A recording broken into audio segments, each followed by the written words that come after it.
fantastic. This is GT racing right now. He's got traction, he's going around the outside of both of them. Maloney! Oh, he's taking Anderson. Anderson's up top here. Oh my God! Big crash. Oh my goodness, half the field's going to get rolled. Second very close. These guys are want to make their way through the field very quickly. Oh, there we go. Oh no! That's massive! This is it! This is over! I can't believe this! Oh my God! God, what?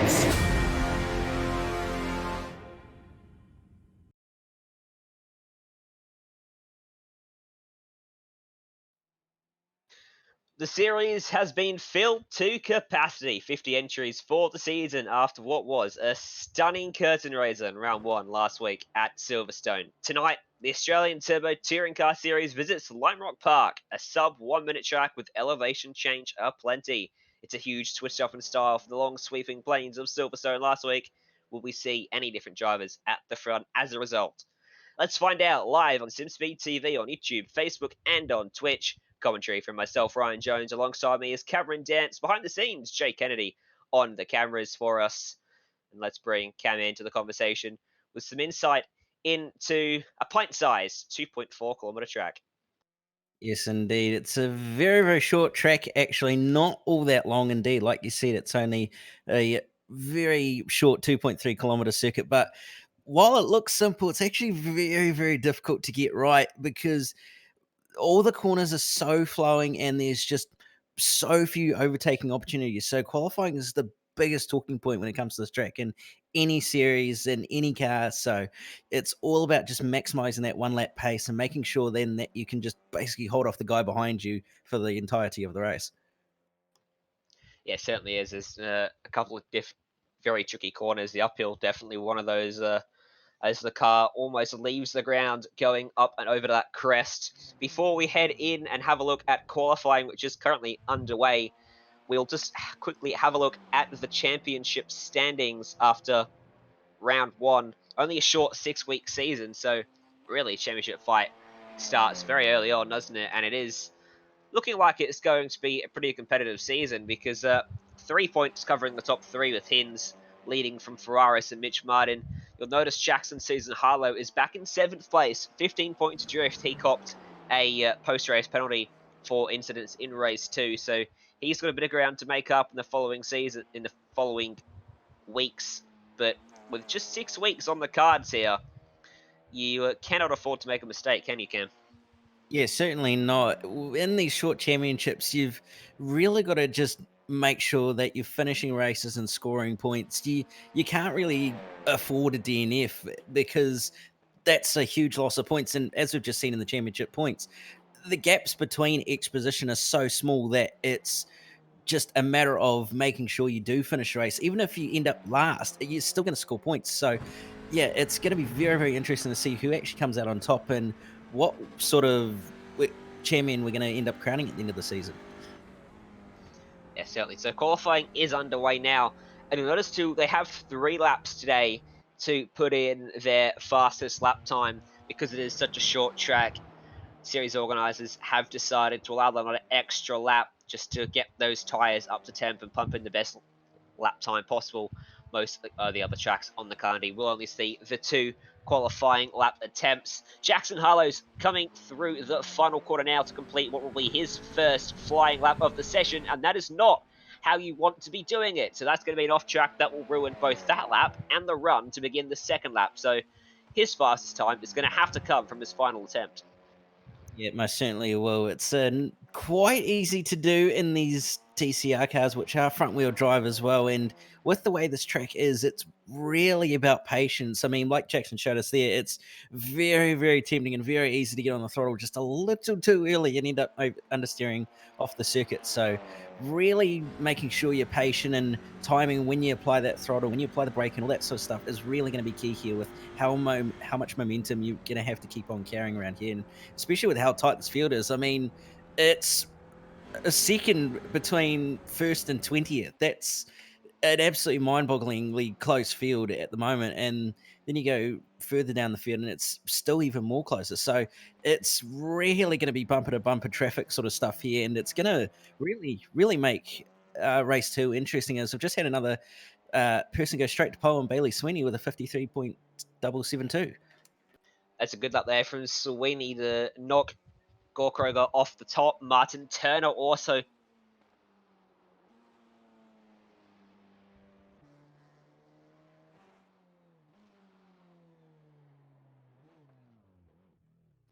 Yes, well, certainly it looks like everybody is nearly finishing their laps. Not too long to go for nearly everybody. There's still half a session though, so see who can possibly do something as Jake Knight comes across the line this time by. He will head himself in to P21 for the time being. Obviously, very short track, so the tyres will take a while to come up to temp in these TCR cars, and obviously no tyre warmers either. So making sure you get some temp into those tyres as quickly as possible is really important on board with Thomas Hinz now as he comes through turns number 1 and ends up off the road, unfortunately. So that's going to end up compromising his first lap in qualifying tonight. I need a new PC. If anyone knows someone that can do me a good one on the cheaper, please let me know, because that is happening quite a few times today and it's not great. Hopefully that's the last time we see it in this broadcast. So Ferraris is back here in second place. I was about to say 10th, but that is a fantastic final lap from him, putting himself just 2 hundredths off provisional pole. Dean Ross, he's back in 11th, trying to find some sort of improvement, which you won't find. He's already done all 3 of his laps. Will Chen is back in 20th place, trying to find an improvement too. Currently, 54.617 is his fastest lap, and he's actually on lap 4 as well. So that's another driver that's not going to be improving, and that is a interesting line to take down the main straight. As a top 5 currently then, Bailey Sweeney, Dominic Ferraris, Martin Turner, Jackson Susan Harlow, and Tim Gorkroger is in 5th place at the moment. Thomas Hinz hasn't set a lap time yet, getting a little bit squirrely coming up over the crest of the uphill. Currently sat all the way down in second last place. 39 cars have turned up tonight from the 50 registered, which is a fantastic turnout for week 2 of a brand new series. Huge props to RFLberg for getting this one going, and Hinz gets himself going up into 11th place just inside the top 10. There's still 2.5 minutes left on the clock, but it does seem, Cam, as if most people have done their laps already. Bradley Wingard, one of the few that hasn't. Yeah, obviously with it being such a short track and like lap times are showing us, it's very quick doing a lap around here. So very, very easy to finish 3 laps just like that. And obviously a couple of drivers still yet to set some times or reasonable times as well. Cameron Cousin coming out of the final corner as well and is one of those drivers. So we'll see what possibly those who are still on their last few flying laps or just starting their runs now will do in terms of times, as Cousin goes to P35 for the time being. But I'm just seeing it. Thomason's is coming through the final corner, and Bradley Wingard actually just crossing the line. Does not take a lap. Actually does and goes to P37, but Thomason's about to cross the line. What will the championship leader do for a time? Doesn't actually improve. Oh, he does actually. Goes to P7. Goes to P7 and then goes for a slide through the grass and off into the fence. So that is everyone done in qualifying with quite some time remaining in the session. But let's go through the results then. Bailey Sweeney has put his machine on pole position for Prologue React Esport. Dominic Ferraris, his teammate, lining up second. Martin Turner and Jackson Harlow of Altus Esports occupying the 3rd and 4th spots on the grid. Row 3, Tim Gorkroger and Scotty McQueen. Thomas Hinz of iRacing and Mitch Martins Eclipse Esports. Simsports Machine line up 7th and 8th. MMS Esports of Jason Markowski and Ryan Jarek from Eclipse, 9th and 10th. Row 6 will be Jay Hansen and Dean Ross, followed by Jacob Knight and Hamish Cleand on row 7. Row 8 will be Reese Gardner and Fulton Penny. Row 9, Mitch Dean and Lenny Nobili, followed by Hayden Veld and Brock Caddy, rounding out the top 20. 21st is Cameron Stubber from XG Motorsports, Rob Carmichael with JP Simshed 22nd, Will Chen 23rd, and Ashley Norman in 24th. 25th, Rob Harris from Carry Off the Driver's Seat. Thomas Cool starts 26th, 27th belongs to Tommy Santa Chun, and Bruce Ross is 28th, the Pulse Racing Team. Phil White 29th, the top 30, rounded out by Brant Tucker. And we go down the rest of the order. Nathan Anderson, Ira Felberg, and then Cameron Cousins, Benjamin Diala, followed by Martin Houston, Jack Johnston, and then rounding out the field will be Bradley Wingard, Cruz McVie, and Race Control, obviously. Race Control, Ryan Kolstad, who you will hear throughout the broadcast tonight as he makes any decisions up in the Race Control box. Race conditions for today then, of course, starting us off with a single 10-minute sprint to get us underway. The weather conditions are cool, 20 degrees, track temp though 41, which is not going to be helping these drivers in these difficult front-wheeled machines, and pretty light winds as well. The estimated race length going to be 12 laps over the course of the 10 minutes, and then of course we will reset the field. We'll go out for another qualifying session and another 10-minute race to start 20-minute race. Pretty short, tight track, so keep it clean. We don't want to really. Yeah, it'll be interesting to see what happens in race number 1. That is for sure. Yeah, have a good race, guys. Just heard the Race Control there giving some friendly advice to the field before we get ourselves underway. Got to thank series sponsors as well, Simspeed and RMS Race Management Service for supporting the series and helping to get it off the ground. Ryan Kolstad too for lending his time to the Race Control. Ira Felberg too for doing a stunning job of getting it up and going. And Jay Kennedy for deciding that he wants to broadcast the series because it's given us something to do, and it's looking like it's going to be a very fun series to call for the next few weeks and hopefully into many seasons to come as we come through to the final few seconds of the gridding process. The difficult machines to get off the line are these TCRs, the TCR cars, front wheel drive, and try to put any steering lock on that car before you get up to speed. You will get yourself into a huge wall of wheel spin. The 2 minutes is up. Everyone should be gridded, and we wait for the lights to come on. The revs rise, the green flag flies, and we're racing from Lime Rock Park at a great start for Bailey Sweeney, a bad one for Dominic Ferraris, and they're going to go 3 wide behind him as Scotty McQueen goes through in the middle, following Jackson Harlow and Martin Turner past the stricken machine as Turner cops a touch from Harlow. They all check up in the middle of turn 2. They manage to escape without a spin, but Harlow has got the hurry on early, trying to go past Martin Turner, still side by side for P2.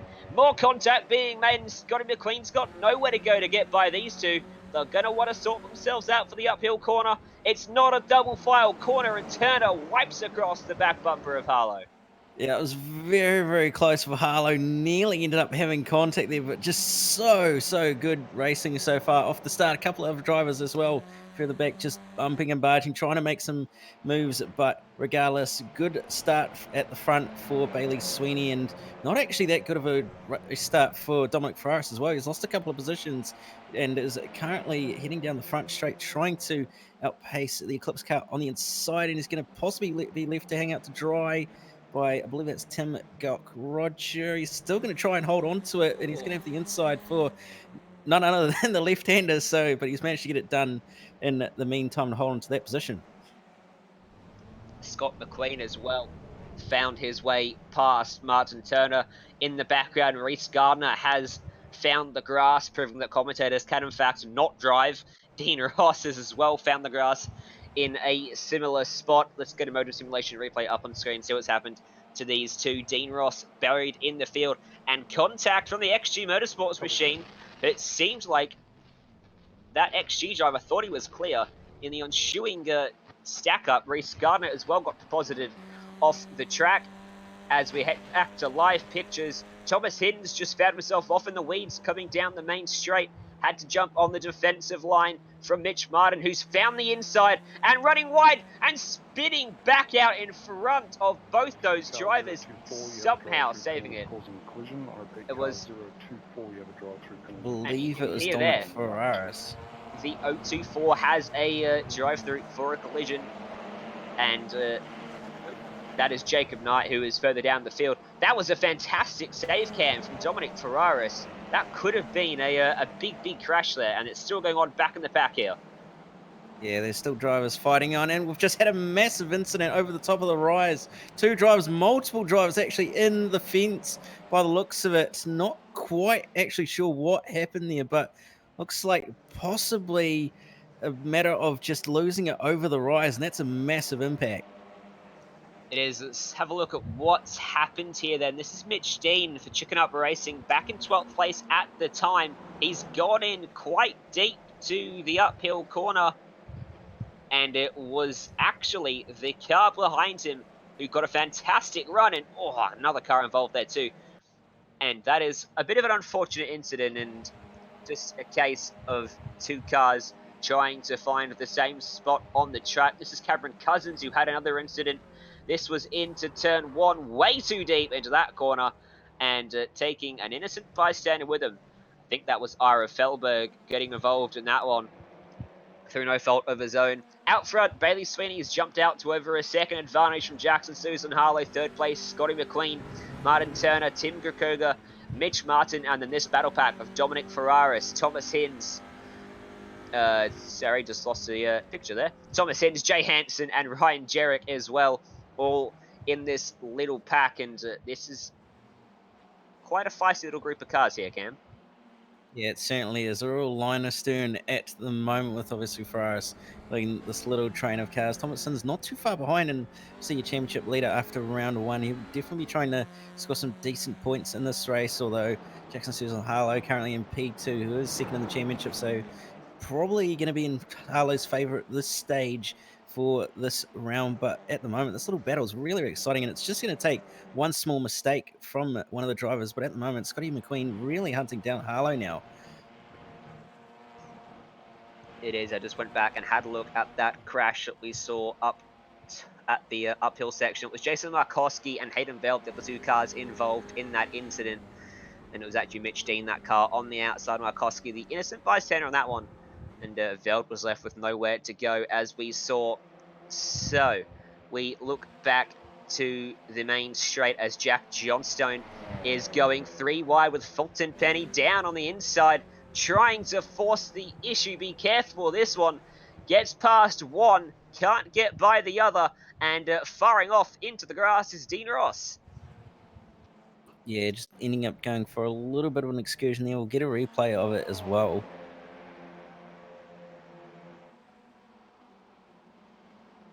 So this is Bruce Ross. This is another incident at the same corner. A lot of drivers struggling to get the car turned into turn one. That was right in front of them. And Dean Ross lost the car on entry, went across the inside, and he ended up out there in a very adventurous fashion.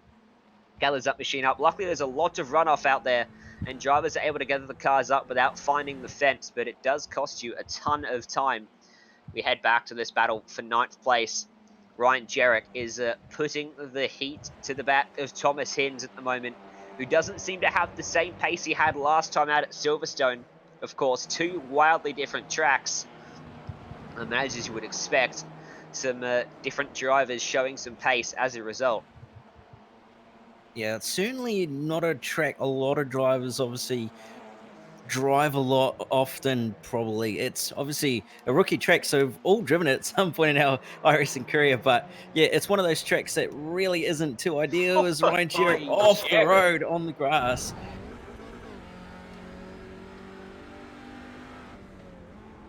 On board with Ryan Jarrett, turns in, catches some of the apron, and now heading into the corner. He's got the grass on entry, and the car has turned in at a very sharp rate of knots and then carried itself off wide. Huge sideways moment for Jarrett, another great save as well. And we head back to this battle for 16th place. Nathan Anderson in 17th, applying the pressure to Thomas Cool at the moment, who is struggling just a little bit for lap pace at the moment. Rob Harris is in front of him. And Harris has come up 10 spots in this race already. One of the bigger movers in the field, in fact. Ashley Norman, another big mover, has come up 9 spots. So they've both had fantastic starts to this one. Just looking further back for any other big movers. Benjamin Dahlia further back has gained about 13 spots too after starting 34th. So some big movers I was going to say big movers early on, but it's a 10-minute race. It's a huge sprint affair here, and they're getting it done exactly how they should be, very, very quickly out there. We've just got 2 minutes left on the clock, just a couple laps to go. Going by in the blink of an eye here, as Reese Gardner, trying to recover from his off-track excursion earlier, is having a look at the back of Rob Carmichael, trying every which way to get by.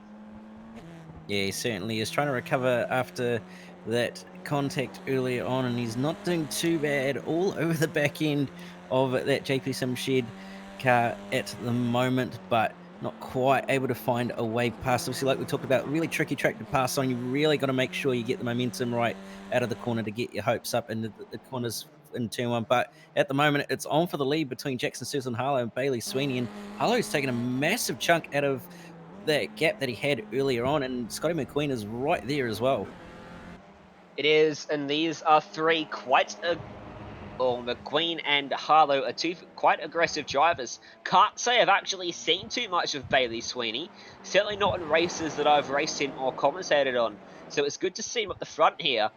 I'm interested to see how Sweeney goes up against these two drivers. Certainly showing he's got the pace. May have used up a bit of his tyres in the first few laps as McQueen pushing Harlow, who had to go just a little bit defensive into the final corner as we come across the line to begin one of the final laps of the race. Going to be extremely touch and go whether this is the final lap or the next lap will be. It's going to be very tight indeed. The move needs to happen soon, though, if you want to win this race. Of course, there's still another one to come. But having a race win to your name can be a big boost of confidence, as Harlow almost gave a shot to the back of Bailey Sweeney, heading through turn 3, and now heading through the right-hander on to the back straight. The gap opens up to about 2 car lengths now.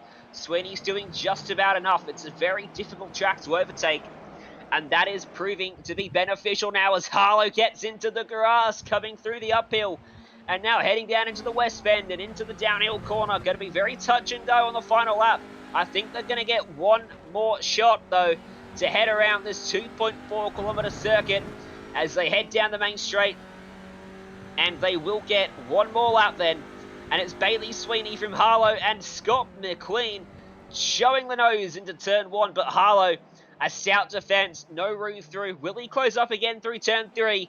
It's rare. He's finding a lot of time through the last couple of laps. Right in the center of the corner there, he closes up to about half a car length, but it's not close enough, and there's not many overtaking opportunities left on this racetrack, and he finds the grass, finds the fence. McQueen goes through, Harlow goes back to P3, and that should be the battle for the lead done, barring mistakes for Sweeney. Back in P4, there's a good battle too. Tim Kruger and Mitch Martin for P5, in fact, and Martin Turner too. But out front, Bailey Sweeney, he put it on pole. He led lights to flag in a fantastic display. Bailey Sweeney's going to take race 1 here at Lime Rock Park. McQueen will come home in second from 6 on the grid. Third place belongs to Jackson Harlow. And Martin Turner does hold on for P4. Drag race to the line for P7, though, between Dominic Ferraris and Ryan Jerk, and Jerk will just put Ferraris to P number 7. Amazing battle between those 4 cars on the last lap. Fantastic finishing right down throughout this field as the last of the drivers start to come through. Just looking out for any more battles. Jacob Knight side by side with Fulton Penny. Knight will hold on for that one. We were on board with Sonta Chin as they came across the line. Ira Felberg just pipped Thomas Kuhl to the line for 29th as well. And I think that is most of the field across the line. Cruz McVie in 35th, just coming across now. We had a few retirements on the race as well. And it was Bailey Sweeney that was unchallenged out front. So let's go through the results then for today's race.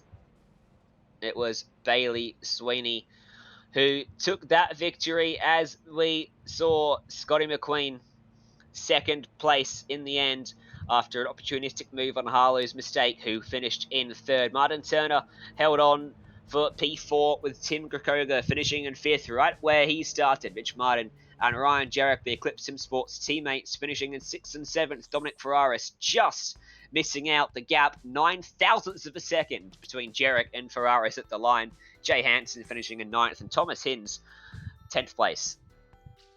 And we go just outside the top 10 is Lenny Billy and Cameron Stubber, followed by Ashley Norman and Will Chen. Rob Harris running at the top 15. Then we go back to Nathan Anderson, Brock Cadday, Benjamin De'Alla, Reese Garner, actually making it back inside the top 20 as well. So nice recovery from Reese there. And then rounding the top 20 is Rob Carmichael. 21st belongs to Hamish Cleland and Martin Houston in 22nd. He came up 13 spots, so a great drive from him. Bruce Ross finishing in 23rd, had Jacob Knight 24th. Fulton Penny finishing in 25th. Tommy Santa Chin finished 26th. Dean Ross 27th. Jack Johnstone, Ira Felberg, and Thomas Cool rounded out that top 30. And we go back to the rest of the finishers. Brayley Wingard, Phil White, Cameron Cousins, Brant Tucker, Cruz McPhee, Jason Markowski, unfortunately further down the laps due to the incident with Mitch Dean and Hayden Veld rounding out the field of your races. Well, that was a fantastic opening to tonight's affair. Still a 20-minute qualifying session and a 10-minute qualifying session and a 20-minute race to come. The 20-minute race, of course, featuring a compulsory pit stop for a minimum of 2 tyres as well. So we will see some strategy today as we wait to see if anyone wants to jump in for a quick interview between now and then. What we might do, though, is there's no one currently showing their face, is we'll go to a quick little ad break. And when we come back, we will have live pictures for qualifying ready for race 2. Stay tuned. iRacing, you wanted the best, you got them 4 abreast. Often imitated, never duplicated. The greatest show on dirt, the World of Outlaws.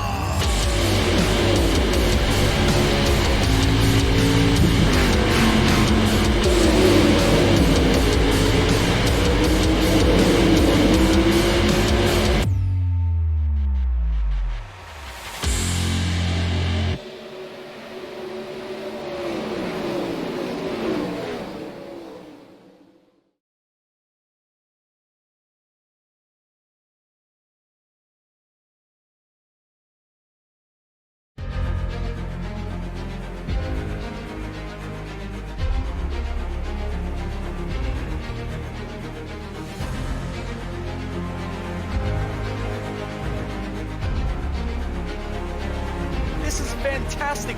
This is GT racing right now. He's got traction, he's got everything outside of both of them! Maloney! Oh, he's taking Anderson. Anderson's up top. Oh my god! Oh! Big crash! Oh my goodness, half the field's gonna get rolled! Six very close. These guys are going to want to make their way through the field very quickly. Oh, there we go. Oh no! That's massive. This is it. This is over. I can't believe this. Oh my god. God, what?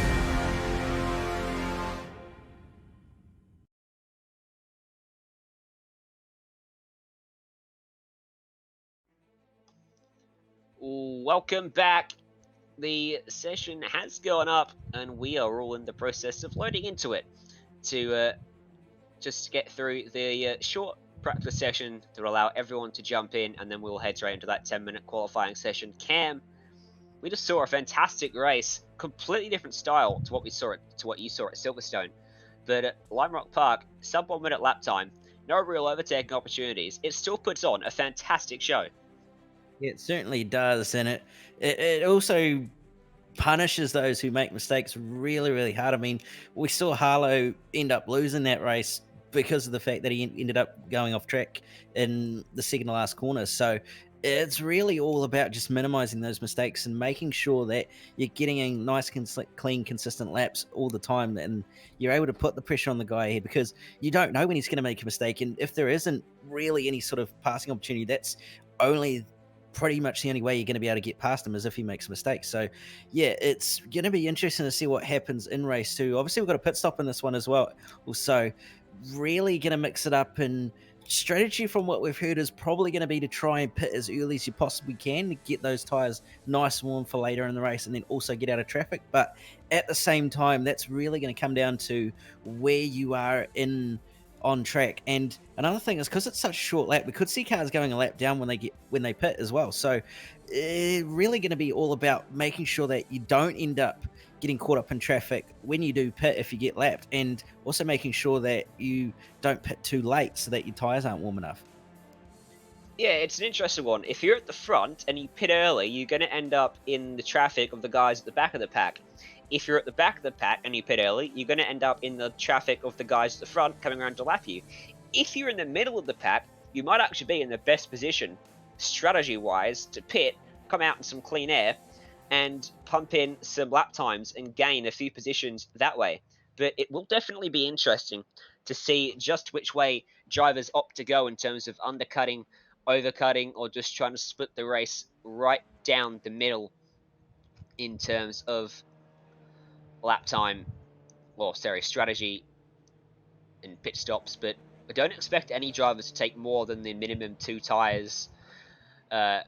Only a 20-minute race, so the tyres don't really wear out to the point where you need to. But having this mandatory pit stop is great for the racing too, because it does open up that strategy option. It does allow drivers a little bit further back an opportunity to find the way to the front. And having a second race, this is a reset for some of the drivers that ran into issues last race. Those guys that we saw off the track or involved in incidents, they can go out there, put in a good qualifying time, and put themselves at the front of the field if they can, and they can avoid those sorts of dramas again. Yeah, So it only gives picking everyone a great Haynes opportunity here on the final to lap of the race. Other than that, the pits make are all right the open. wrongs of the race one. Yeah, certainly. It's one of those cool things about these multi-race formats is that if you do have a bad race in the first one, you can kind of make up for it in the second one, whether it's down to the fact that you've got a second qualifying attempt or there's a reverse grid or something like that. It just mixes it up that much more, and it also does also provide a second chance for people to make a mistake as well. So, for all we know, we could possibly see the likes of Ferraris or Harlow or drivers like that possibly down the back because they end up getting their qualifying wrong. So it'll be interesting to see what happens and what might come of this sort of race. Yeah, certainly. So qualifying is just underway now. You'll see, of course, all drivers in race one back in action here for race two. You'll see Ryan Colstad's name on screen as well as he is race control. You'll also see my name on screen when you go through the results because I joined as a driver, not as a spectator. So if you see some random dude called Ryan Jones in the back, I am normally there, but I'm not racing. Cam, you can vouch that these TCR cars are very difficult to get right, and this qualifying is quite tricky because it's only 3 laps. But to get the tyres warm and to get yourself adjusted to the amount of grip out there doesn't give you much time at all. No, it certainly doesn't. I mean, obviously, short track, so one of those things of it happens very quickly, but also those cold tires do take a while to heat up, and with it being a mostly left side track, well, left side of the car dominated track, it makes it very hard to warm those right hand tires up. So you've really got to put some effort into getting some heat into that rubber, and then also making sure that you haven't overheated them as well in the process, because last thing you want to do is end up on lap 3 or lap 2 or something, and all of a sudden the car's just all over the show because you've cooked the tires before you've actually really got a proper attempt. So there's a little bit of a black art, but it's also really interesting to see who ends up managing those tire warming best. So what do you think they're going to do in terms of the tyres when they come into the pit stop? Do you take the 2 left side tyres, the working side of the car? Do you take 2 fronts, 2 rears? Hell, do you take 2 opposite quarters, the right rear and the left front, or something like that? What do you expect them to do, Cam? Hard to tell. We couldn't really tell from last week at Silverstone. Obviously, Silverstone a lot more flat and a lot more flowing, and also it was actually a lot colder as well. So the tire temp difference was actually quite a bit between those who'd pitted early and those who'd pitted late. Whereas in this race today, it's quite warm. Track's 39 degrees track temp, so it is quite up there in the temperature range. But that said, it does mean that the tires are going to wear a lot quicker as well. So it'll be interesting to see what people do. I imagine most people will either go 2 left sides or 2 fronts, just mainly because they're the 2 hardest working. But that said, possibly not a bad thing to take corners like such as a left rear and a front right or something like that, something wacky that you wouldn't really expect, because it might just help the balance of the car just that little bit more if you're a little bit uncomfortable with those older tires. Yeah, that is definitely going to be interesting to see. Hopefully, in the post-race interviews, we can find out from a few drivers what they did tire-wise in the pit stop. Let's have a look then at qualifying for race 2. Ryan Jarrett currently fastest. No, he's not. Mitch Dean currently fastest, knocking him off right as I was talking about it. And Jason Markowski now slots himself into second. Mitch Martin goes to the top. And the drivers putting in the lap times very fast at the moment, and the pole position exchanging hands very rapidly. Jackson Harlow only 6th place after his first qualifying or second qualifying lap. Jay Hansen as well is back in 11th place at the moment and on beginning his third lap, I believe it is, for Eclipse Sim Sports coming through the final corner. He's currently back into 12th place with a 54.332. Will come around that long sweeping final bend and onto the main straight and across the start finish line. Puts himself up into 9th, the 54.1. Immediately back to 10th as the positions continue to change. Yeah, and it's looking like pretty much most drivers at the top, as just as I say that, Dominic Ferraris straight to the top for pole position at the moment. Harlow to second for the time being on their third lap. So those two pretty much done by the looks of it, whereas a couple of other drivers, it looked like Ryan Jarrett might have had pole position for a little bit. It might have looked like Mitch Martin could have done something, but not quite in the end. So majority of drivers look to have done their laps, as Scotty McQueen has just done his lap, his last one, and got straight to pole by not quite a tenth, but a solid amount of time, that's for sure. That is a good gap indeed. 700ths of a second. McQueen to Ferraris. Tommy Santachin is back in 25th place at the moment. The triple one machine comes across the line, does a 55.018. Doesn't improve on his lap time. We've got a few drivers still yet to put in any lap time at all. Jacob Knight is one of them.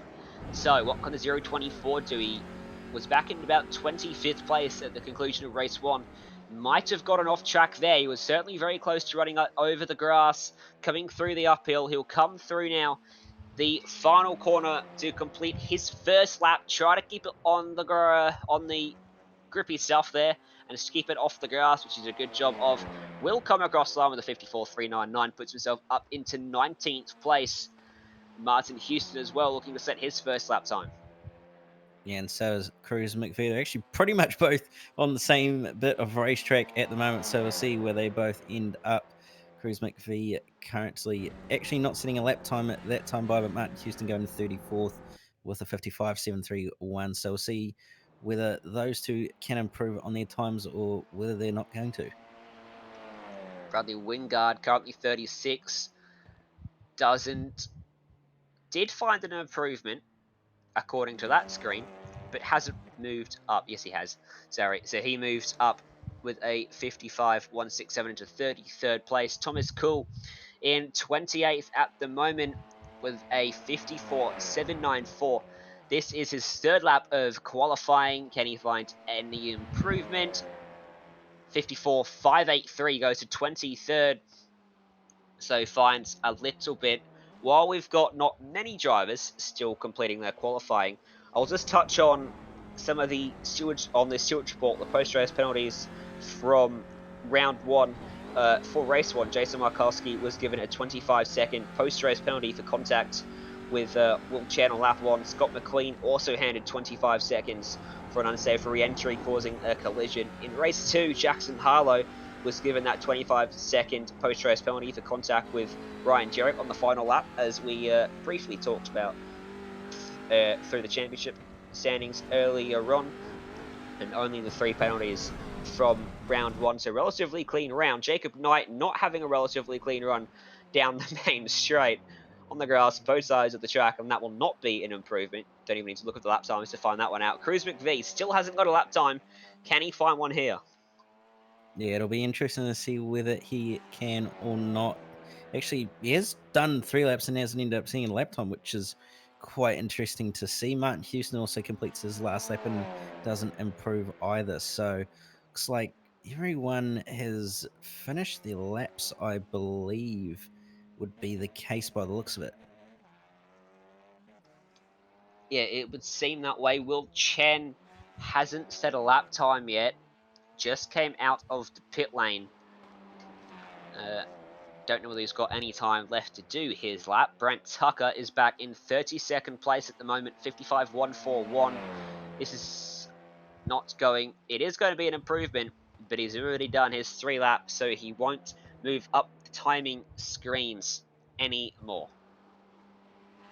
Yeah, Brandon, a little bit further down than he normally would be, and compared to last week as well, he was a little bit further up the grid last week at Silverstone. So, be interesting to see whether he can make any gains in race 2 and where he might end up come the end. Yeah, it will be interesting to see how that one pans out as Will Chen dives his car down onto pit lane. This is a new Lime Rock track too. Should mention that came in the new build. Most of the bumps have been removed from the racetrack, which has made it relatively easier to drive. But that elevation change still proving troublesome for many through that uphill section. Let's take a look at the starting grid for race 2 of round 2. Scotty McQueen on pole, Dominic Ferraris from 2nd, Jackson Susan Harlow 3rd, Martin Turner 4th, Ryan Jarek and Mitch Dean 5th and 6th, Mitch Martin 7th, Jason Markowski from 8th, row 5, Tim Gokroga and Reese Gardner, a huge improvement to put himself up in 10th. Let me go back to row number 6 with Thomas Hins and Jacob Knight in 11th and 12th. Row 7, Jay Hansen and Fulton Penny. Row 8, Dean Ross and Bailey Sweeney, followed by Cameron Stubber and Lily O'Beely on row 9. And then rounding out the top 20 will be Hayden Veld and Ashley Norman. 21st will be Brock Cuddai, Rob Harris 22nd, Thomas Cool and Nathan Ensign off row number 12, Phil White and Hamish Cleland 25th and 26th, Bruce Ross 27th, Tommy Santa Chun from 28th, 15th row is Benjamin Dialia and Ira Fel. And rounding out the rest of the field will be Rob Carmichael, Brant Tucker, Bradley Wingard, Martin Houston, Jack Johnston, rounding out the top 35. Then we go back to Cameron Cousins, Cruz McVee, and Will Chen for the rest of your field. How did I get put on the grid ahead of some of the drivers that are racing? Good stuff, good stuff. So, the track temp is basically the same from it is race 1, maybe 2 degrees cooler in terms of actual track All right, guys, temp. 20-minute race, 1 compulsory pit stop. And you must take 2 tyres. That won't I'm make aware much how of a long it difference takes to at all change 2 tyres, for so these if the time is drivers less than that, you will be given a drive as through we go through the gridding process once more, and we'll see who else is going to put their name at the front. Yeah, it'll certainly be interesting to see who comes away with what in this race. Obviously, that pit stop's going to be a crucial key part of this race to see who can possibly get ahead of other drivers or possibly lose out to other drivers. So we'll be sure to keep an eye on that. Looking like everybody is gridded up, it would appear. Still a couple of seconds, so maybe not quite everybody, but regardless, it's nearly lights out. It's almost lights out. Just waiting those 5 beautiful red lights up on the gantry. Scotty McQueen then taking them off from the pole. Dominic Ferraris from 2nd. Jackson Harlow from 3rd. Who is going to get the best launch? That is a bit of a jump start from 4th. Still awaiting the green. They were held a long time, and finally they get themselves underway, and a good start for Scotty McQueen will lead them down into turn 1 from Dominic Ferraris, Harlow in 3rd, and a pretty even start for most of the field. Some pushing and shoving deeper in the pack. Looks like they've all made it through the first couple of corners cleanly, with the exception of that man there finding a bit of the grass coming out of the exit of turn 2. That was Fulton Penny. Gets himself back on the track relatively quickly, and that is a very slow starter back in the field as they make their way now through the back part of the track. Yeah, it looks like everybody's made it through cleanly for the most part. We'll see that mistake from Fulton Penny at turn 1, and also seeing a few other drivers making a few other moves. Also, Mark Houston was the driver who did have that jump start, but for the most part, this first lap's been pretty clean by the looks of it throughout the field, as we've already got drivers coming in to serve their pit stops. So Bailey Sweeney, Jackson Susan Harlow, one of the Mitch Dean is in, and a few others as well. The pit lane is lighting up. Who just drop punted the port pit entry cone halfway across the track there on entry? A lot of drivers then opting to get themselves out of traffic and into some clean air. And lap 1 is very, very early indeed. Tyre wear not really an issue though. We'll see how this one pans out for those drivers as the race progresses. You see them up on the jacks. Tommy Sunta-Chun is... The car 111 has a drive-through penalty, so he is going to have to come back into pit lane and serve that one once again. Yeah, unfortunate there for the car getting that stop and go. And someone actually got it wrong at pit entry. And that's Mitch Martin, I'm pretty sure, who's actually ended up getting pitting. Martin Turner, sorry. So, real shame for him. And he's even got that stop go from jumping the start as well. So, really not an ideal start to this race for Mitch, unfortunately. And looking also at those who pitted early, they're not actually that far ahead of the leaders. So, this could maybe be a perfect opportunity for the leaders to maybe start thinking about pitting in a next lap or two. Certainly will be. I think Martin Turner was actually helped getting around or getting turned into pit lane here. This is Tim Kruger. He has definitely been helped into that pit entry tyre bundle. Dare say that Tim Kruger may be facing a penalty coming his way. Yeah, I imagine there'll probably be a penalty for that unfortunate incident. Not a soft impact either with that tyre bundle at the start of pit entry. So probably going to be a bit of damage to that car, I'd imagine. That is a lot of traffic for Ryan Jarek, Scotty McQueen, for the race leaders to deal with. McQueen's just found his way through, but Jarek and Martin are still tucked up behind a couple of these drivers, and this is the issue with all these drivers taking very early pit stops and the race leaders not doing so. You have filtered yourself right back in to the battle for the lead. Jackson Harlow, though, is all by himself in an absolute mountain of clear air, and he could be playing himself in to a race-leading position here if he keeps pumping out good lap times. While the race leaders deal with the lap traffic, Ryan Jarek and Mitch Martin have had enough of it, and they have come down into pit lane.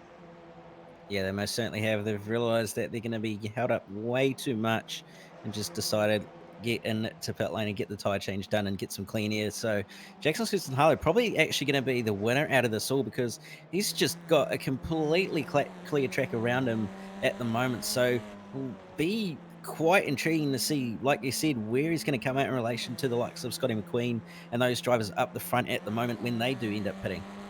Some of the drivers that haven't pitted are finding big gains positional-wise. Hayden Veld, one of those drivers, right behind Jay Hansen, who's another one that haven't pitted yet. Short term, they're finding a big gain and they're up in the top 5. But in the long term, it will be a little bit of a hindrance when they do have to pit because they'll lose a bunch of time and they are still in a little bit of traffic here. Guys that they were racing aren't quite yet. We'll see if... Oh, that was a big slide for Jay Hansen who comes down into pit road. Looked like maybe a mistake put him in that decision, or the decision was a little bit late. Certainly wasn't the most comforting pit entry we've seen. Yeah, it's very easy to actually get pit entry wrong here, especially with how quickly you have to dart off and then actually slow the car down for those cones, as the cones are actually quite early on at the entry. So really tried it looking quite simple, so just adds to the character of the track and really does make it quite interesting, as I believe that was Thomas Hins being helped off the road there. We'll get a modem simulation replay. That is Rob Harris. Oh, Oh, and he got collected by one of the other Audis making its way through 1 and 2. That was a bit of an intro. That was a weird looking spin for Harris there. Spinning down to the inside, and then that car just sort of rolled back across the track. Unfortunately, was collected. Jacob Knight here is back in 16th place at the moment, under all sorts of pressure from behind, trying to put the pressure on up front as well. Brock Cadday, sorry, has got Thomas Hins right up in front of him. yeah, Hins coming under pressure from that EXG car behind him, and the EXG car is all over the rear end of Hinsy's car. So with also Reese and the car not too far behind him can end up getting it in on this little bit of action. So also really going to be interesting to see also when Scotty McQueen does his pit stop, because he's has not come into pit lane and he's been in traffic a lot. So currently a few drivers still opting to go longer as possible rather than getting it done early. Yeah, so let's see how this one unfolds as Reese Gardner swoops around the outside of Brock Cadday through the left-hander and then into the right-hander. This track gets no props from me for its for its corner names, because they are they're pretty basic. The left-hander, the right-hander, the big bend, the uphill, the downhill, the west bend. About as simple as you can get, right, Cam? Yeah, most certainly is. It's even though it's got one left-hander and the rest is all right-handers, it'll be interesting. It's quite a difficult track in general. So yeah, it's one of those tracks where, again, momentum plays everything, and so far strategy is actually looking like it's one of those things that's playing this race quite well. It certainly does. Just something to note here, Scott McLean and Jackson Susan Harlow are matching each other for their lap times right now, as Brent Tucker takes his Spark Esports machine through a tour of the scenic route. Scott McLean is doing good lap times at the moment relative to JSH, but he's got a lot of lap traffic right in front of him. Yeah, he most certainly does. There's a lot of traffic starting to come up, and obviously with those drivers who have pitted in the race, it's really starting to play into this thing and probably starting to actually hurt those who pitted earlier on rather than later. So we'll see what happens here and whether this could possibly be issues. We see a pit stop there for Scott McLean. So he comes into pit lane and going to be keeping a very close eye on where he rejoins relative to Jackson Susan Harlow, Ryan Jarek, and Mitch Martin as well.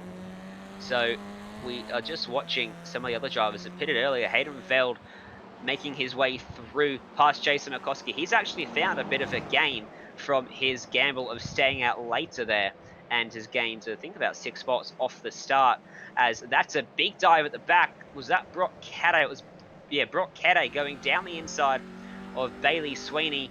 In fact, reverse that. It was Sweeney up the inside. Sweeney's not having a good race compared to the one he had in race 1.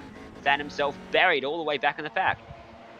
Yeah, well, he didn't actually qualify all that well. He only qualified where he currently is actually on track at the moment. So not that great of a race too for Bailey Sweeney, unfortunately. But we did say that at the start of qualifying for this race, it is a chance for those drivers that did finish up the front in race 1 to possibly make a mistake in race 2 and end up further down the order. So one of those things, again, with that multi-race format where it can hurt you or it can help you. So it's quite an interesting format. Is Sweeney trying to make a move on Jason Markowski there for position number, I believe that's 15, manages to get the job done, and Brock Cadday will actually follow him on through at the final corner. So it's like people starting to make more and more gains, but at the moment it looks like few more drivers are starting to come in the pit lane. Scotty McQueen rejoined in front of Jackson Susan Harlow. That's the gap, though. It is just about under a second. It's not much at all, and one little mistake from Scotty McQueen will put Harlow right on his rear bumper. And what happened to Ryan Jarrett and Mitch Martin? Because I'm not actually seeing them in the top half a dozen 33, cars. You have a drive-through coming for an unsafe I believe track re-entry. actually I repeat, car gonna have 33, a you look have a at drive-through what actually coming for happened. an They're actually unsafe right. They're actually car a little re-entry bit on further lap 9. down the order. I do wonder if they've maybe had a moment somewhere, because they've actually pitted once already. Looks like they might have got caught up in some issues earlier on, so fortunately a little bit down the order are those drivers.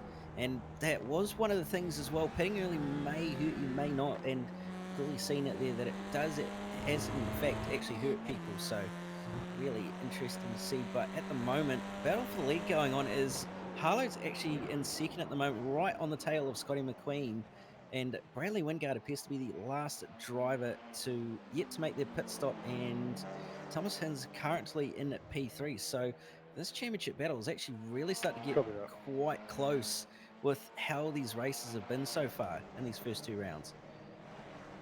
It is a bit going on back in the field.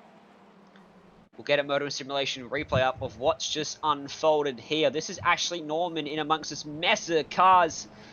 Goes to the right. They were teammates and they cleaned up someone else as well. And that was Jay Hansen, I think, that got cleaned up. Well, this might be a different incident altogether. And this is just Jay being Jay. No.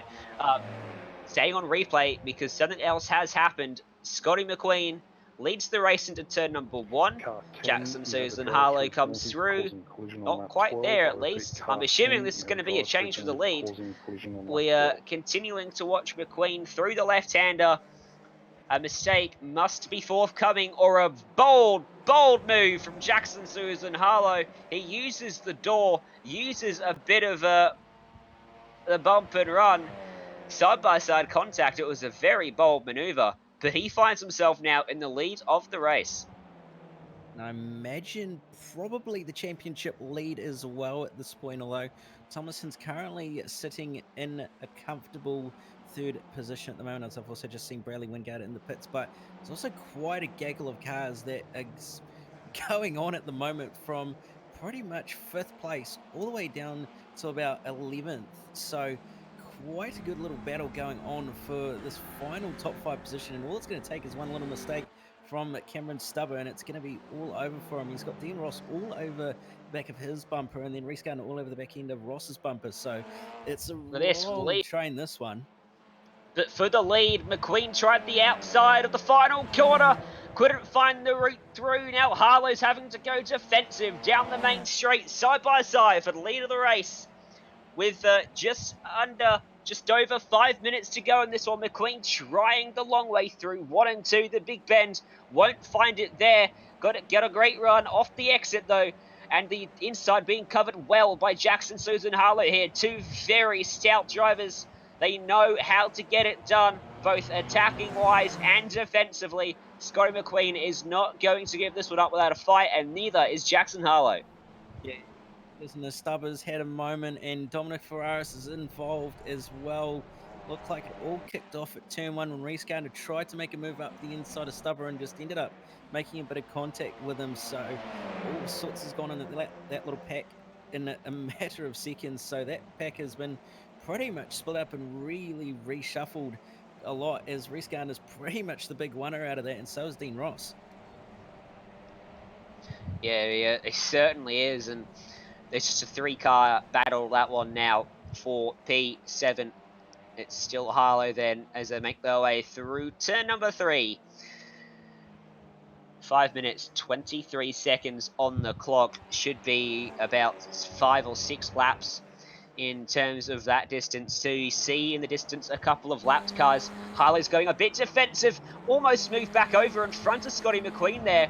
McQueen actually had a bit of an overlap, and that was very close to contact between the Altus Esports driver and I believe Scotty McQueen is a privateer, making a good case for a team offer here, as Harlow is being very aggressive in his defense, and McQueen got a fantastic run round the outside, door to door, bumper to bumper, side by side down the main straight. It's Scotty McQueen that had it at the line, but he's on the wrong side of the track for turns 1 and 2. Can he keep the nose up there for turn 3? He can't, because Harlow is going to put the car in front of him, just balks on the apex a bit to stop McQueen getting the crossover, and McQueen's going to have to try again, but it seems like he's the one that's got the pace right now.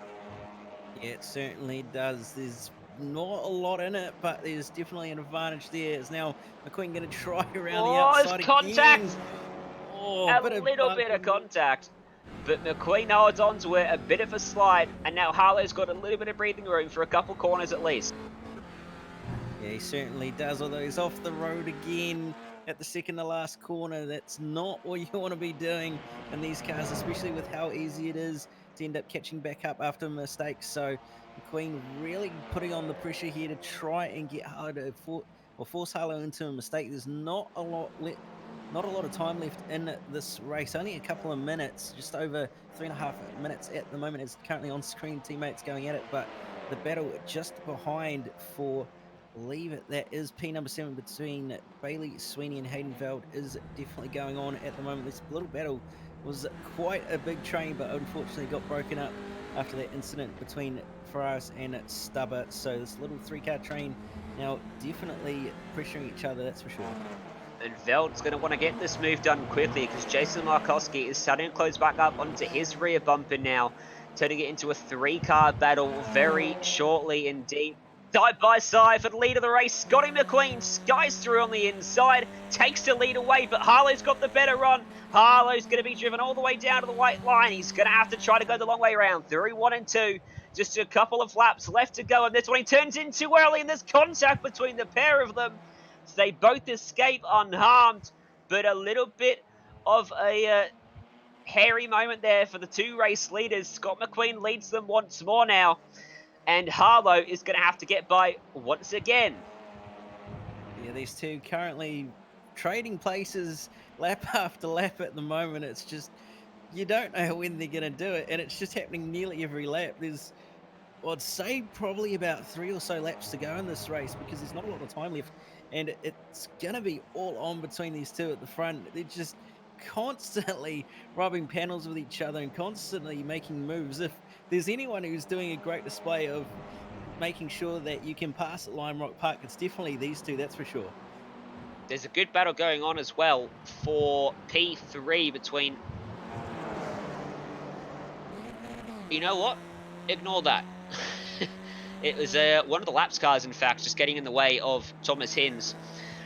As further back, Tommy Saunders Chin is in 18th place under all sorts of pressure. Jacob Knight and Dean Ross. It is a battle, I'm not mistaken. It's for P4 though. Dean Ross all over the back of Jacob Knight and pushing him through the left-hander. What about a move into the uphill section? He's not got the run he needs to make that one work. And we don't really know where to look right now. There's a battle for the lead, there's a battle for P4, there's a car off on the track, there's a battle for P7. It's all happening here at Lime Rock Park, and there's just only about 2 laps to go. 2 laps to go, definitely the call from our race director, as Thomas Hinz finds the grass, as Scott McQueen has opened up his gap to 1 second now. He's using that pace, and he's pulling away quite convincingly from Jackson Susan Harlow. Thomas Hinz is only 3 seconds off of him. I don't think he's quite going to get there though. P4 is still hot. What about round the outside? That's not gonna work, Hayden. And he is going to have to rethink that one. Reese Gardner's just off in front of these two as well, dangling the carrot ahead of Bailey Sweeney and Hayden Veld for a potential another spot. Veld has got a lot of pace right now compared to Bailey Sweeney. He's already closed back up onto his rear bumper despite that mistake at turn 1. But it's just such a hard track to pass. If you don't have the speed through the right corner, you won't get the move, as Martin Houston has found trouble. Yeah, Martin Houston in a bit of trouble at the moment. Off at turn 1 by the looks of it. Looks like he's just gone a bit deep. Oh, there's a bit of a contact moment between himself and Rob Carmichael by the looks of it. Looks like Houston went a bit deep under brakes, unfortunately ended up off the road after a bit of contact, but back to the lead of the race. It's looking like they've actually come under a bit of traffic, but that's not really going to make that much difference. Battle for fourth still very, very close at the moment. And so is the battle for seventh at the moment between Sweeney, Veld, and Markovsky. Oh, he's got to All run. one He's got to stern. run, and he almost got to his inside. Sweeney off the final corner back there was very aggressive in his defense, and Veld's going to be very hot under the collar as a result of that one. He might try at the final corner, but Scott McQueen's got to do no such battling. He will take the win from Jackson Harlow in second. Back to the battle for P number 4, Dean Ross and Jacob Knight.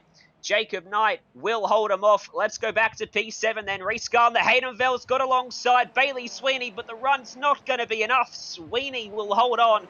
Veld home in 7th. Jason Markowski will take P9.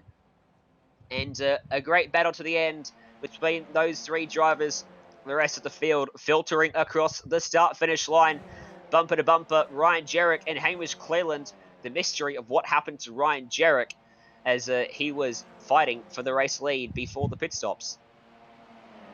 Yeah, certainly a bit of a mystery on that one. Maybe a speeding in pit lane by the sounds of it from our director, unfortunately. Sounds so. Ryan Jarrett, Jay Hansen, and Mitch Martin all got penalties for speeding in pit lane, which explains the issues that they Good ran racing, into. guys. And finishing Podium, can you down jump the over order, to the Scott Simspeed channel McQueen. for your interviews, please? What a There's a couple of fantastic post-racing stuff I'm conclusion gonna look at, to but round other than 2. that, for such a Brilliant short battling top between track, it's himself gonna and be good Jackson for Harlow, guys. who finished in the end 1.4 second to drift as we go through the unofficial results here from Lime Rock Park for round 2 of the Australian Turbo Touring Car Series. Thomas Hinds took home P3 from Jacob Knight in 4th, Dean Ross 5th, Reese Gardner coming home in 6th place. All of these drivers up about 9 or 10 spots in the end. Bailey Sweeney home in 7th, Hayden Veld in 8th, Jason Markowski and Dominic Ferraris rounding out the top 10. And we go back to Cameron Stubber, looking like he was going to be on for a top 5 there, but unfortunately got caught up with Dominic Ferraris late in the race. He'll be in P11. Nathan Anderson in 12th after starting P24. Not a bad recovery there. Mitch Dean in 13th, followed by Brock Cadday and Hamish Clend in rounding out the top 15. 16th goes to Ryan Jarrett after that, speeding in pit lane. Penalty, followed by Thomas Cool, Bruce Ross, Jay Hansen, and Tommy Saunter-Chan rounding out the top 20. 21st was Benjamin Dahlia. Mitch Martin only home in 22nd after starting from P7. Bradley Wingard home in 23rd. Will Chen 24th. Rob Harris 25th ahead of Fulton Penny, Ira Felberg, Rob Carmichael, Martin Turner, and Ashley Norman running out your top 30. Then we go back to the rest of the field. Tim Roger in 31st, 32nd, Cameron Cousin, Martin Houston in 33rd, Cruz McVie 34th, Phil White 35th. Unfortunately, at a moment at one point in the race, hitting the wall quite hard. Then we go back to Brant Tucker in 36th, Jack Johnston in 37th, and rounding out the field is Lenny Nobili. Well, what a race we had, and we've got some drivers awaiting us in the green room, let's call it. So let's drag in our second place getter today, as we hopefully await Scott McQueen to jump in as well at some point. This is Jackson Susan Harlow, who comes home in second place in round 2 for race 2. A lot of 2s there, too many 2s. And what a battle you had with Scotty McQueen to finish off that race. Yeah, thank you. Yeah, I had to try and make up for it in race 2. Race 1 was a really bad race for myself. I made some silly mistakes and just didn't get a good qualifying, so that really hurt me. And then I was trying to throw everything at it to try and crack Bailey, make him make a mistake, and just made some silly mistakes for myself and lost second, which was frustrating. So tried making up for it then, and I tried not making the mistake I made last week with pitting too late. So I thought maybe pitting on lap 1 would have been the best strategy, but just ran out of tires when Scotty's ones come up to temp. I tried doing everything I could to hold him off, but in the end couldn't do it. So is what it is. Well, I was going to ask you about that pit strategy to come in at the very first opportunity. So you've tried the late pit stop, you've tried the early pit stop, heading towards round 3. Have you got any better ideas for a pit strategy to maybe finally get that one done? Yeah, well, probably next time I'll pit a bit later. I think will be the best choice for me because yeah, I'm just stuffing myself over at the moment with pit stops. So yeah, I'll try and get it right for next week. I'll have to do some proper laps just to see when the tires fall over and when the tires are at their best, so I know how late to pit and how early they come on, so I don't lose much track position. But yeah, we'll see what happens next week, I guess. Well, without doubt, it's certainly been a good round for you, despite not getting that race win. In terms of the championship, a very short 6-week season. What aspirations have you got in terms of winning the championship? Is that your goal, or are you just here for fun?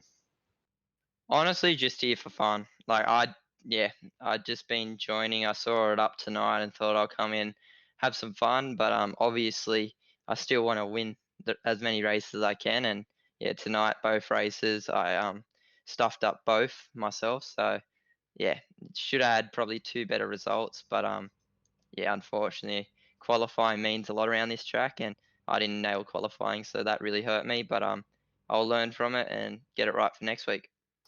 Well, we hope to see you back for the rest of the season because you're certainly putting on the show for us up here in the booth. Before we let you go, have you got any sponsors you'd like to give a shout out to?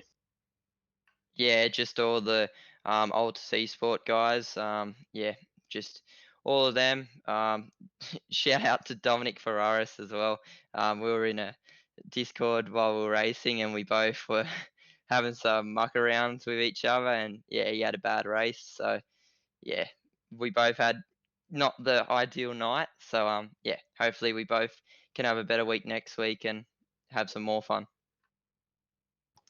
Well, hope to see you back. And that is Jackson, Susan, Harlow. And that's what sim racing is all about. It's all about coming in and having fun because certainly not in this series. We're not racing for thousands of dollars. And as long as you're having fun, well, I was going to say everyone's a winner, but we all know that you often have more fun when you're Jackson. winning. And one man that was winning today was Scotty McQueen, and he's standing by with Cam Dance. Hey Yes, guys. indeed. Race 2 winner, indeed, Scotty. You had it pretty hard there to begin with Jackson, but managed to come away with the win regardless. Yeah, it was a great little battle with him. He had the tires on me as I came out of the pits and then got past me, and then as my tires came up, it started to fall away, and it was good. It was awesome fun. So, in terms of pit stop strategy, what was the strategy? Did you really think pitting earlier was going to be the better way to go, or was the longer stint going to probably be the way to do it? Obviously, traffic playing quite a role in this short track. It's really all about traffic management, and you clearly demonstrated that it was quite good to go a little bit longer.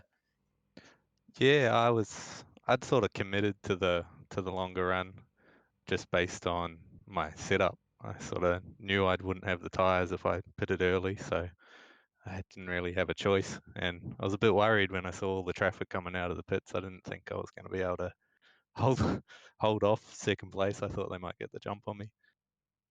Well, fair enough. Well, heading into round 3, you're not looking too bad in the championship for points at the moment. So, will you be probably looking to try and get somewhere up further in the championship, or are you just mainly here to sort of have a bit of fun in the TCR cars? Yeah, this is more just about enjoying the battles. That's what I like. That's what I'm here for. Where I end up doesn't really matter. It's good to be at the front. I enjoy it, but it's the battles that I'm looking forward to. Well, fair enough. And before we let you go, just anyone you want to give any shout outs to, real quick. Nah, it's got nothing. Just me, privateer. Well, fair enough. There you go. Race 2 winner, Scotty McQueen, there in the interview box. Don't know if we have anyone else you want to bring in, Ryan.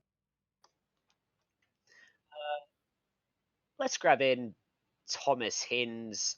for an interview too. He came home in P3 in race 2 after starting from 11th and had a pretty decent race 1 as well, finishing in 10th place.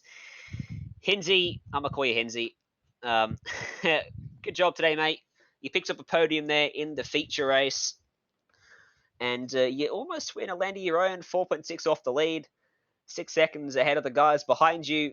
And talk us through your race, or both races, if you want.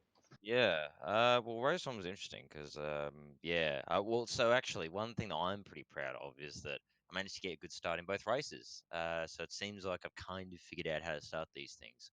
I didn't do any practice. I just kind of guessed it, and I was like, well, maybe if I try this and it works, like, oh shit, oh sorry, oh shoot, there you go, sorry. And yeah, it worked, and I was like, cool, sweet. So that's good. So I finally sort of seemed to figure that out. And yeah, and then race one just was sort of caught the pack and trying to make moves and wasn't really working. And then had a good battle with Dom, which was fun. Got a bit cucked there in the last corner and lost a couple of spots. I was a bit frustrated about, but still tenth, still good points is the main thing. And yeah, with race two, I was a bit in the mood to sort of make amends, I suppose, if that makes sense. And yeah, just got a good start again. Mate, was in the pack in with everyone stopping. It was all obviously people stopping, lap cars everywhere. It was pretty chaotic. So decided to pit after a few laps to get out of the lap traffic. And yeah, came out in a little bit of traffic again. Made some moves I was pretty happy with, just sort of picking my way through guys with the warmer tires and everything. Yeah, managed to get some clear air in third, and yeah, and then was catching Scott and Jackson quite nicely actually. The gap was about I think 11 seconds when I got clear of everybody. Was getting it down, but just ran out of time. And once they sort of sorted themselves out, the gaps were stabilized. But yeah, no, I'm happy, very happy with third. I thought I'd be, I was like, oh, if I can get top five that second race starting where I was in 11th or whatever, I'd be pretty happy. But yeah, good to get a podium and maybe keep that championship battle alive. I doubt I'm going to be able to be there at the end because now everyone, all the quicker guys will start coming through now. But hey, who knows? Maybe I can, pull something out. I doubt it, but who knows? Okay, well, I'll ask the question then. What do you want to do in the championship? Do you want to win it? Will you be happy if you come second, or is the win the goal? Um, it's sort of showed me in that first race. The thing for me is I haven't actually fought for a championship result for it'd be over a year now because of the way my work is with night shifts. I generally most series I can't commit to 100%. But because of the timing of this one, I actually can as long as I keep the sleeping pattern in the right place. So I'm not really used to actually fighting for a championship. So yeah, and obviously when I used to fight for it, I was never quick enough to be fighting for a win. So yeah, it's a weird feeling being actually up there and actually remember, actually trying to fight for it again. So yeah, I think really I want to win it, really. And that first race showed it to me. I got that little nudge at the end and didn't get the results after, and I was quite annoyed. Which was interesting. I haven't had that sort of thing for a while. So it's for a championship position. So yeah, I'd say I'm going for the win. I reckon I would be disappointed if I don't get the win, but realistically, top five would be nice for a podium. But yeah, in my heart of hearts, it wants that win. All right. Well, we all wish you all the best in that endeavor. Then, in a short 6 week season, can't afford to catch yourself napping in any of those races. Before we let you go, have you got any shout outs you want to give sponsors and the like? Yeah, I guess just the driver's seat, the main one on the car, me and Rob running under that. Big thanks to them and Zuva, Ratu, I think Fifth Gear Motoring's in there. There's a few others, all the guys in the cars, and have supported the team. Yeah, big thanks to them, and just big thanks to the team as always for being awesome. And yeah, big thanks to you guys for the broadcast. Always a great show you guys put on, and again, big thanks to Ira, as I said last week. But I think I'll say it every week if I can. Like, just incredible what he's done. This series that the car that Yes. doesn't really get me numbers in Oz NZ to make this series and get the numbers he's getting, everything is just awesome stuff. So big credit to Ira for all the work he's done with the series. Certainly, gotta give credit where credit is due. Thank you for joining us up here in the commentary box, and well, that will do us for our interviews for today's race. And well, you heard from the two guys that basically dominated the second race. They're just here to have fun, and it tells you something about how quick they are. Because sometimes when you are just having fun and you're not focusing as hard, not trying to get that every last little, you know, inch of time out of the car, you drive your best. And we certainly saw that from Harlow and McQueen today. Yeah, 100%. We all started this for a reason. That was to have a bit of fun. Being competitive and being successful, that's a side part. everybody's here for a bit of fun, and great to see that. Obviously, the top two guys are here for a bit of that as well. Certainly, and we look forward now to the future with the Australian Turbo Touring Car Series. We'll be back next week at the very same time, 6:30 Australian Eastern Standard Time, 7:30 if you are in New South Wales. You can do the calculations for the rest of the country, and that will be race round 3. Same format, 2 races, 2 qualifying sessions, plenty of opportunity to get your name at the front. Registrations are full, unfortunately, though, but if you do want to get involved and drive, make sure you like the Australian Turbo Touring Car iRacing Series Facebook page, and you'll be the first to be notified when registrations go up for what I'm sure will be a Season 2 after the early success of this first season. But I think that will just about do us for tonight's broadcast, and we look ahead to the next couple of broadcasts for Simspeed TV. Thanks to Simfinity and RMS Race Management Service for their support of the series. Thanks to Ryan Kolstad for providing a live race control. Ara Felberg for creating the series as well. And coming up tomorrow night is the 360 Gold Cup in support of Brady Baldwin after his recent sprint car crash. Make sure you get around that one and support it. Friday night, we are going oval racing with the NASCAR Xfinity Series. And on Saturday, we return to the road courses with the Porsche iRacing Cup. Stay up to date with all future events. Make sure you subscribe and like all our social media channels on YouTube, Facebook, Twitch, and on Instagram as well. And from myself, Ryan Jones, from Cameron Dance, and from Jay Kennedy behind the scenes, thanks for tuning in, and we will see you next time on Simspeed TV.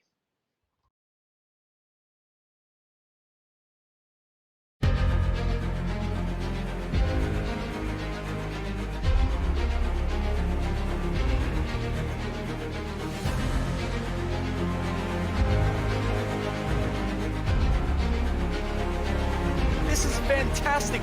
This is GT racing right now. He's got traction, he's going around the outside of both of them! Maloney! Oh, he's taken Anderson. Anderson's up to him. Oh my god! Big crash! Oh my goodness, half the field's gonna get rolled! Second very close. These guys are going to want to make their way through the field very quickly. Oh, here we go. Oh, no. That's massive. This is it. This is over. I can't believe this. Oh, my God. God, what?